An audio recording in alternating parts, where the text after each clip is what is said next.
জাহান্নামের সবচাইতে হালকা আযাব হলো ওই ব্যক্তির আযাব যার পায়ে দুটো জাহান্নামের আগুনের জোতা পুড়িয়ে দেয়া হবে। ওই আগুনের উত্তাপে তার মাথার মগজগুলো ভাতের মারের মতো টপ টপ টপ টপ করে বেয়ে বেয়ে পড়বে।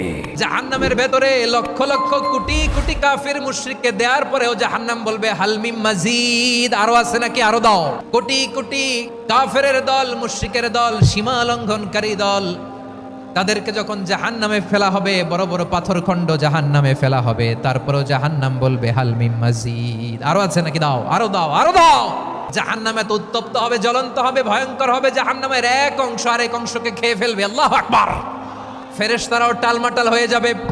জাহান্নামের রক্ষী ফেরেশতারা কি করবে তারা নিজেরাও বুঝতে পারবে না। কোটি কোটি মুশরিক কাফেরদেরকে জাহান্নামে নিক্ষেপ করার পরেও জাহান্নাম ঠান্ডা হবে না, শান্ত হবে না, বলবে হাল মিন মাজিদ, আরো আছে নাকি, আরো দাও। তখন আল্লাহ তাআলার কুদরতি পা জাহান্নামের ভেতরে ঢুকিয়ে দিবেন।